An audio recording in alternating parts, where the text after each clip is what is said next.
Rasul Shallallahu Alaihi Wasallam mengatakan, "Balighu anni walau ayat," sampaikan dari aku walaupun satu.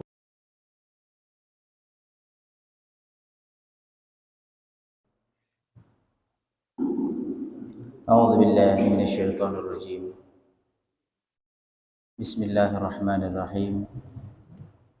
السلام عليكم ورحمة الله وبركاته.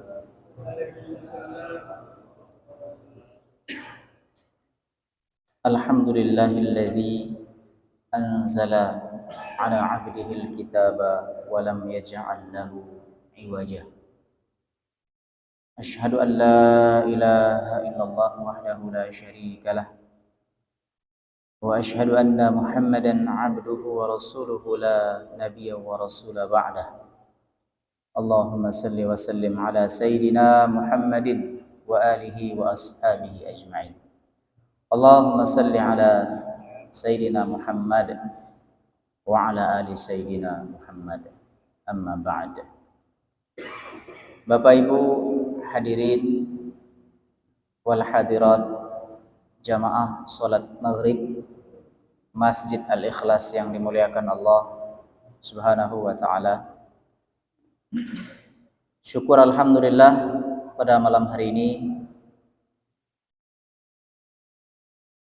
kita kembali dapat bermuajahah, bertatap muka, berkumpul di majelis ilmu. Tentunya dalam rangka untuk mendengarkan firman-firman Allah Subhanahu wa taala dan pesan-pesan Rasulullah sallallahu alaihi wasallam. Salawat dan salam tentunya marilah senantiasa kita berkomitmen untuk bersolawat kepada baginda Rasulullah Nabi Muhammad sallallahu alaihi wasallam. Mudah-mudahan kita semua diakui beliau sebagai umatnya, dan mudah-mudahan kelak di yaumil mahsyar beliau sallallahu alaihi wasallam mengenali kita dan beliau berkenan memberikan kita syafaatnya. Amin ya rabbal alamin. Suatu ketika Rasulullah itu sedang kumpul-kumpul cak inilah Pak dengan sahabat. Lalu Rasulullah ngomong cak ini, kata Rasulullah, "Ala adullukum ma yamhullaha khotoyakum wa yarfa'u darajatakum."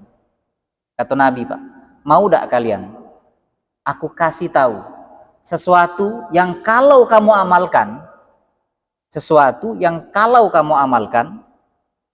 terhapus dosa-dosa kamu dan terangkat derajatmu. Jadi kalau kita amalkan Pak ini, dosa kita dihapus, derajat kita diangkat. Oh, sahabat penasaran. Sahabat Pak penasaran, mada kita tidak penasaran? Kata sahabat, "Bala ya Rasulullah." Tentu, apa dia itu, amal itu? Pengen dengar kalau mereka. Yang pertama Pak, kata Rasulullah ini Pak, kasratul khuta ilal masajid. Memperbanyak langkah ke masjid. Maksudnya itu sholat berjamaah. Memperbanyak langkah tuh maksudnya bukan berarti rumah dekat masjid, nah ke depan mata merah dulu muter-muter, bukan. Labu motor juga tetap dihitung, bensinnya dihitung. Memperbanyak langkah ke masjid, memperbanyak jejak di masjid. Makanya kalau kita selesai sholat wajib, kita kan sholat sunnah Pak ya. Kenapa kita kalau sholat wajib, kita pindah sholat sunnahnya? Sholat wajibnya di sini, sunnah di sini. Kemudian ada yang di sini, ada yang pindah ke belakang, ada yang pindah ke belakang. Ngapalah itu? Agar banyak jejak tempat sujud kita di masjid itu, tidak cuma di sikok tempat. Bahkan yang paling baik itu pindah sholat sunnahnya itu bukan di masjid Pak, tapi di rumah. Karena sholat sunnah itu yang paling bagus itu dilaksanakan di rumah. Jadi yang paling bagus tuh habis sholat itu, sholat wajib itu, sholat sunnahnya itu pindahnya itu ke rumah. Supaya rumah itu bercahaya, dipakai sholat. Ini banyak kawan kita salah paham, tidak pernah ke masjid dengan alasan bahwa rumah ini nak disolati juga. Benar memang, tapi yang dimaksud Nabi itu adalah sholat sunnah, sholat duha, sholat tahajud, sholat wudhu, apa lagi?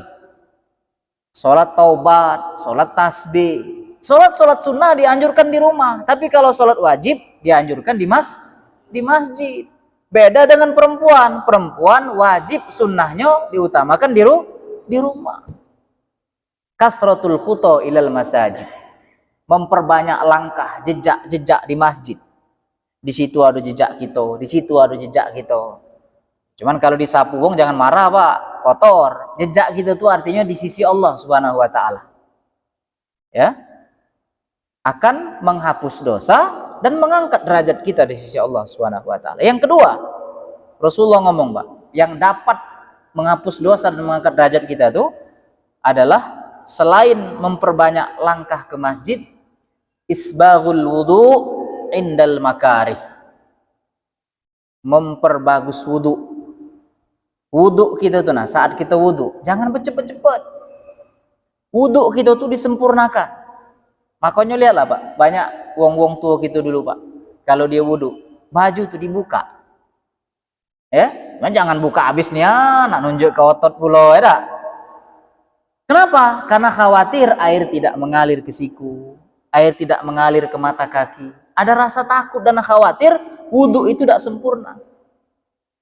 Wudu kita tidak sempurna, wudu kita salah, itu tidak sah sholat kita, Pak. La yuqbalus shalah illa bil wudu. Tidak diterima sholat kecuali dengan wudu. Artinya wudunya itu harus benar dulu. Nah, isbaghul wudu, menyempurnakan wudu dalam kondisi sulit. Misal, Bapak malam hari nak sholat tahajud, dinginnya. Tidur lagi, apa wudu kira-kira? Kalau Bapak tetap wudu, berarti saat itu Bapak sedang berwudu dalam kondisi sulit. Terhapus dosa dan dihapus dan diangkat derajat oleh Allah Subhanahu wa taala. Nah, yang terakhir kata Rasulullah SAW, agar dosa kita itu dihapus oleh Allah dan diangkat derajat, itu yang ketiga, Pak. Intidharus shalah ba'das shalah. Menunggu salat yang berikutnya setelah salat. Apalah maksudnya itu? Menunggu salat setelah salat. Jadi misal, habis ini kita tadi habis salat maghrib kan? Jangan balik. Tunggu salat itu. Bukan nunggunya sambil main gap. Bukan, bergap dulu, kelepak, bukan. Maksud menunggu sholat itu adalah lakukan aktivitas-aktivitas zikrullah, mendekatkan diri kepada Allah. Nah, yang kita lakukan hari ini termasuk intidharus shalah, Pak, menunggu sholat isya dengan melakukan majelis ilmu, majelis zikir. Ini termasuk intidharus shalah ba'das shalah. Ya. Zuhur, Bapak sholat zuhur, kira-kira sempat tak nunggu asar? Kuat tak? Kalau kuat lakukan. Kalau tak kuat, ya sudah, maghrib ke isya weh. Atau asar ke maghrib. Ini gak mentang-mentang semangat, isya ke subuh, beda. Nunggu sholat, tak tertidur lagi, ngantuk langsung. Ya, intidharus shalah ba'das shalah. Kita tutup dengan kafaratul majlis. Subhanakallahumma rabbana wa bihamdika asyhadu an la ilaha illa anta nastaghfiruka wa natubu ilaihi. Assalamualaikum warahmatullahi wabarakatuh.